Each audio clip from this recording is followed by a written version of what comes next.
Bom, essa estação se tratava de uma estação de ATLS, né? E dava prosseguimento com uma intubação orotraqueal. Como vocês verão no checklist, esse é aquele tipo de estação que as tarefas são linkadas uma na outra. Se você não realizar, você não recebe as próximas orientações. Essa é uma característica, né, das estações onde há necessidade de realizar procedimentos. Nesse caso, era intubação orotraqueal, que não é um procedimento complicado ou que exija um grande nível aí de aprendizagem, porém, você tem que saber fazer, tá? Não necessariamente você precisa ter feito em uma pessoa ou treinado em um boneco profissional, mas você tem que estudar o passo a passo e toda a forma correta de execução do procedimento, como, por exemplo, checar o laringo antes, desviar a língua do paciente, não tirar o olho de onde você está entubando, inflar o cuff e entre outras coisas. Doutor, nunca intubei, não vou participar de treinamento presencial. Dá para ir bem nessa estação? Dá sim, meu amigo, dá sim, minha amiga. Estude bem o passo a passo, né? Decore a sequência de intubação. Não esqueça dos pequenos detalhes, como por exemplo, fixar um tubo e dá para chegar. Nós estamos falando de uma prova grande, né? O Revalida é para muitas pessoas e um boneco profissional é muito caro. Então dificilmente eles vão comprar todos os bonecos profissionais. Provavelmente, ou vai ser um boneco simples, ou você vai ter que somente mencionar o passo a passo ali do que você está realizando. Beleza? Vamos então para o checklist. Primeiro passo aqui, né? Devia ter as orientações de que o paciente já chegou assim, ou sofreu um acidente, ou aconteceu alguma coisa, né, em específico, que está mencionado. Porque aqui, já no primeiro passo, você tem que mencionar. Estabiliza a coluna cervical e libera vias aéreas. Caso o candidato assim proceda, ele entregue o cartão 1, que a gente falou dos links ali, né, de uma estação e outra. Vamos lá. Estabiliza a coluna cervical e libera vias aéreas. Entre parênteses, caso o candidato assim proceda, ele entregue o cartão 1. Então, é o que a gente falou ali de um item ser linkado a outro no checklist. Se você não realizar, você não consegue dar sequência à estação. Avalie a capacidade ventilatória e circulatória solicitando 2 acessos venosos para infusão de solução salina. Caso o candidato assim proceda, lhe entregue o cartão 2. Indica intubação orotraqueal baseada na escala de Glasgow. Caso assim o candidato proceda, lhe entregue o cartão 3. Realiza ventilação com máscara AMBU com oxigênio O2.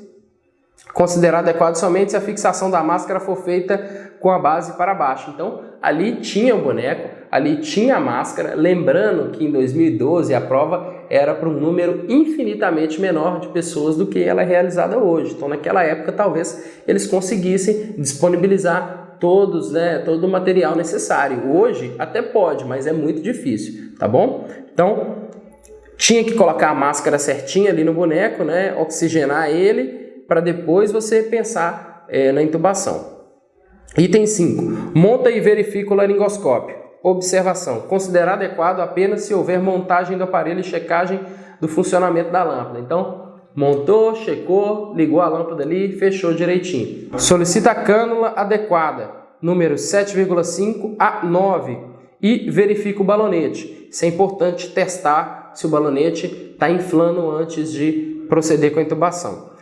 Solicita o fio guia e posiciona de forma adequada. Observação. Considerar adequado apenas se o fio guia posicionado não exceder o comprimento do tubo. Então tem que se ater a esse detalhe também. Até porque você pode lesionar ali, né, a via aérea do paciente se o fio guia passar o tubo.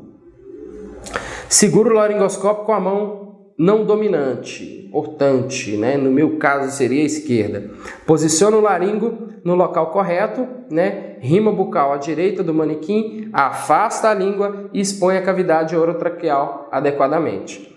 Solicita o tubo orotraqueal sem desviar do olhar da cavidade orotraqueal do manequim, manuseando o tubo com a mão dominante, introduzindo sob visão direta à via aérea. Então, rachou ali, pede o tubo, pega o tubo e coloca, né? Nesse momento ali, provavelmente o médico devia pedir um auxílio para o avaliador e o avaliador que entregava as coisas para ele. Solicita a insuflação do balonete, né, o cuff, após a passagem do tubo e realiza a verificação clínica da posição da cânula, auscultando em 3 pontos: epigástrio, pulmão direito, ápice ou base e pulmão esquerdo, ápice ou base. Então, gente, essa estação, você entrou, tá ali o material de intubação, você já tem que imaginar que vai ser isso que você vai ter que fazer, tá? Uma estação que também não te deixa perdido, mas, como vocês repararam lá no início, você tem que seguir o passo a passo ali, né? Se era uma estação sinalizando algo relacionado à TLS, tem que seguir o ABCDE do trauma, né? No caso aqui, estabilizou coluna cervical, liberou vias aéreas, então tem que seguir o passo a passo e não chegar já direto, querendo entubar, querendo ir direto para o procedimento, acha que não vai dar tempo, porque dá tempo, tá? Solicita material para fixação da cânula, beleza. Caso o candidato assim proceda, ele entregue o cartão 4. Solicita que o paciente seja conectado ao respirador. Caso o candidato assim proceda, ele entregue o cartão 5. Como não tem mais itens, muito provavelmente no cartão 5 dizia que você realizou a intubação bem, que o paciente está ok. Não consta aqui no checklist, gente, mas lembre-se de pedir os sinais vitais, tá? Peçam no início, depois que intubou, peça novamente para saber se esse paciente teve uma melhora clínica, se ele teve uma estabilização do quadro. Beleza? Bom, terminamos aqui uma avaliação dos checklists da prova do Revalida de 2012. Deu para ter uma boa noção de como era a prova naquela época. Nós vamos falar um pouquinho sobre as outras provas mais para frente no curso também.